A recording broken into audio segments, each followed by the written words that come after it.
Hey everybody, this is Perch. How you doing? You doing all right? You doing good? I hope so. I got this mail. Well, we'll read this mail, and this one may get a little touchy feely. Not like Epstein, like emotionally. So let's give it a shot. It says, "Dear Perch, recently you read a letter from someone who claimed that they didn't like black superheroes because they were black.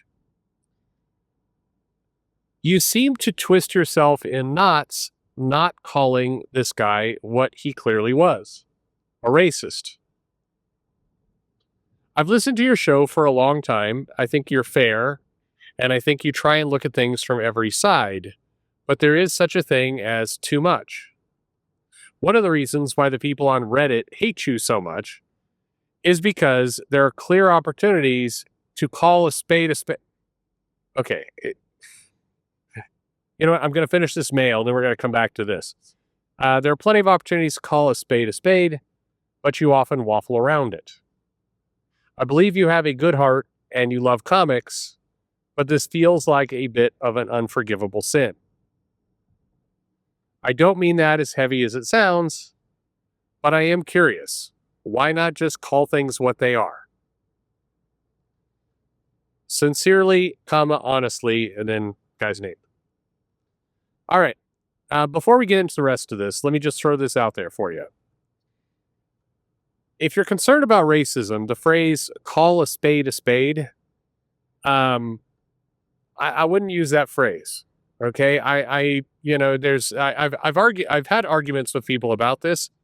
The origins of that phrase won't help you if your case is racism. People are casually racist sometimes. I don't know. Maybe look, that was a very common phrase in the 80s.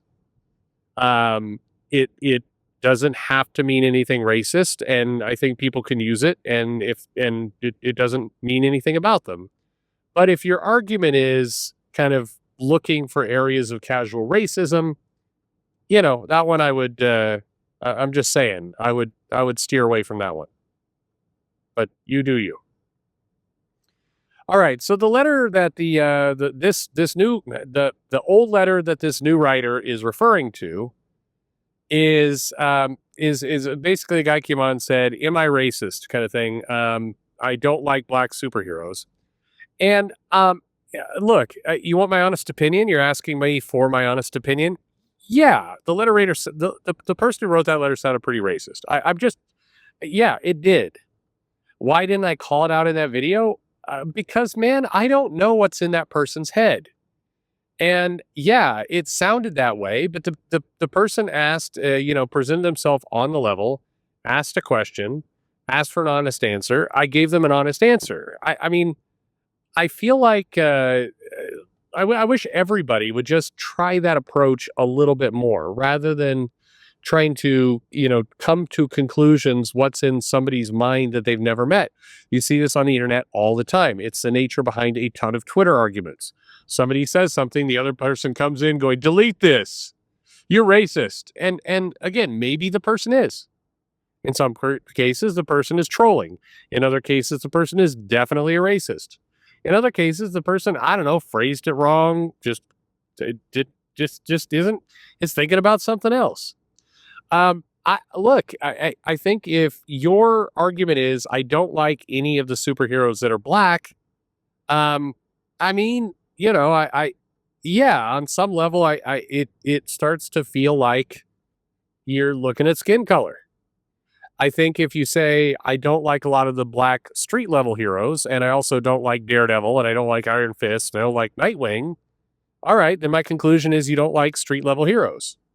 You're a fan of the X-Men and Superman and all that, and so, but I don't know, and I think, look, I like any of us. Back in the early '90s, there was a big push saying, don't judge people. It's bad to judge people. Well, the reality is that's an impossible ask. Every single person judges someone else constantly. You do it immediately. First time you see somebody, I go into Starbucks, I order a drink. The person behind the counter has 18 earrings in one ear, and I make a judgment. The trick is not to not make a judgment. The trick is what you do with that judgment. For me, you're looking at this person, you're like, this person is getting me coffee. I'm not attracted to the entire ear being a pincushion. I'm not going to date this person. In addition to the fact, I'm married and happily married and all the rest, Mrs. Perch is wonderful, very attractive, super sexy. Sorry, more information you want to know, but I love my wife. That's the judgment I make. If you're reading a comic book, you're going to make judgments about stories, about writers, about characters, about everybody else.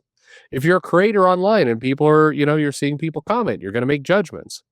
But the difference is, if you see something that you're like, this person seems like they maybe are kind of, kind of a bigot, you have a choice as a fan, as a reader, as a contributor, as a creator, as whoever you are. You have a choice to go, I guess I'll just verbalize that judgment out loud, or I will keep it to myself and just know in my heart I'm never going to fuck this person. Sorry for the vulgarity. The second way is the better way.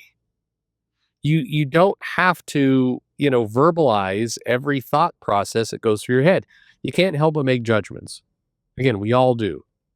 Many of us do. I'm driving down the road. There's a guy in front of me with a pickup truck with giant ass wheels. There is a picture of Calvin from Calvin and Hobbes peeing on a Ford logo on the back window. Somebody's pasted there. And they've got, metal balls hanging off the tow hook. Okay. The judgment I am making, I can't even see the driver. I'm just seeing this back of the truck and the balls. The judgment I'm making as, behind this person without seeing him is that this is a man with a tiny dick. That's what's in my head. Now, I don't need to do anything with that judgment. For all I know, I could speed up here past that car and it's a woman in the car with no dick. It could be any number of things. It doesn't matter to me who is behind the wheel of that car. I'm not inviting them for dinner. So I can just let it be. I'm not going to chastise myself in my own head not to make split judgments, but I do keep myself honest, and I'm not going to go take those judgments and inflict them on the world. And when it comes to comics, and this is the disappointment of what comics have become, is that for a long period of time, 70s, 80s, comics were for kids. And if you were an adult reading comics, you were some kind of weird nerd or, man-child or other things. It was not an activity that was, smiled upon in teenage years. If you like superheroes, you were a child, you were a dork. If you were older, like it was weird, you were going into comic shops. And, I mean, that's just how it was seen through a lot of good movies, starting with the X-Men movies, Blade, that trilogy, Batman being popular with Michael Keaton, and then ultimately the MCU and other films, successes like The Boys and Invincible, The Walking Dead, and everything else. Comic books have become mainstream and I don't know about cool, but cooler. And so for a lot of people who love comics, we got acceptance. Us in all of our variety of, preppy to nerdy ways, we got acceptance for something that we loved, comics. And for a lot of comic creators, writers who are writing comics today, they're younger than me. They were in those schools when they were nerds. They, this hobby was, you were alternative. You were an outcast. You were, I don't know, or maybe you had a good school. Who the hell knows? But you weren't, it's unlikely you were one of the popular kids and then took to writing comics. But you persevered and you write comics now, and man, you've made it. You now write for Marvel or DC. You are a cool dude. So why is it that now with mainstream acceptance and now that, comics are something we can all enjoy, why is it you now have decided that you want to be a bully?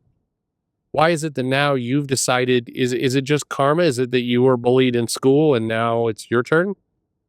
Why is it that when you see somebody online who posts something kind of awkward and strange that, you're quick to call them a fascist?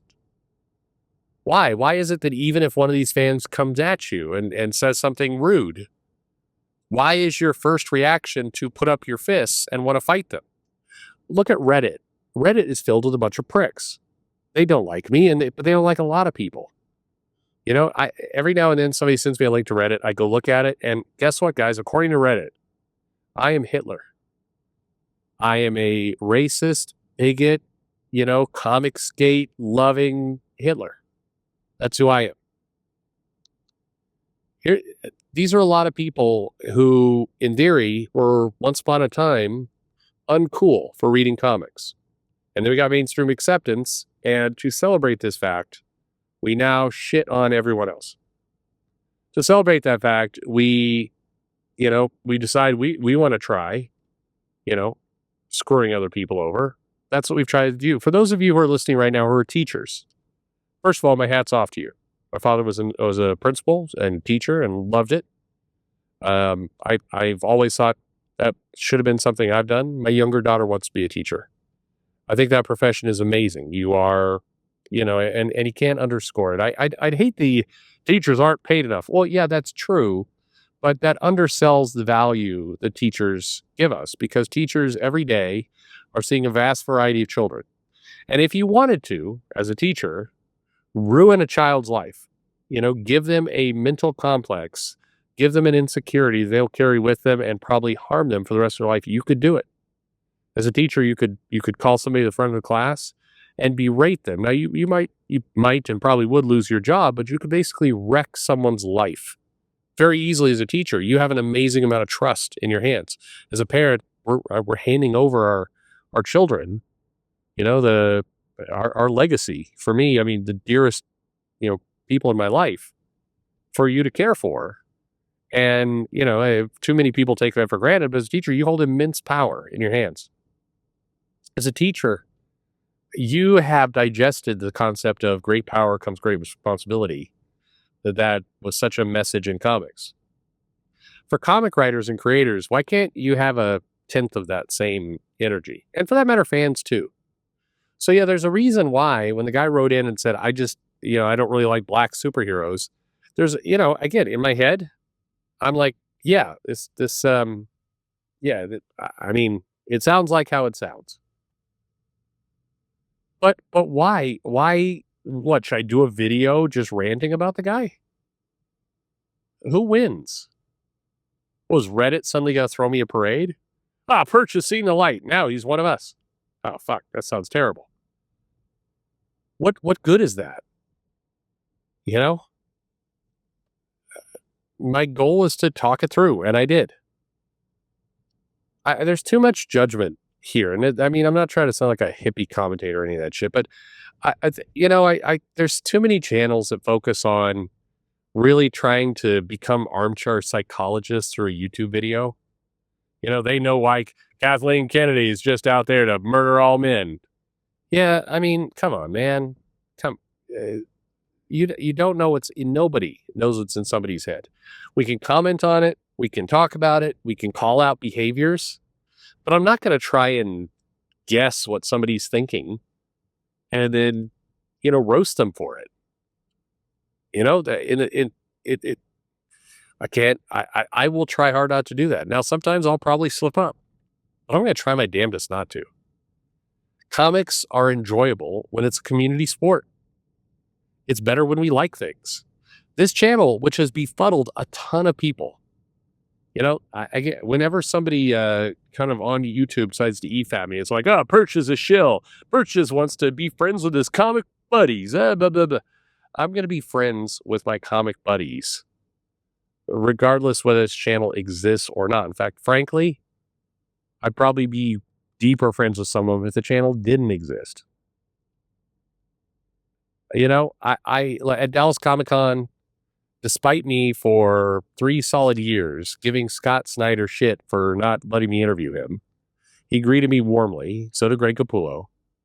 And we had a good chat for a bit. He said hi to my daughter, was very, very nice to her.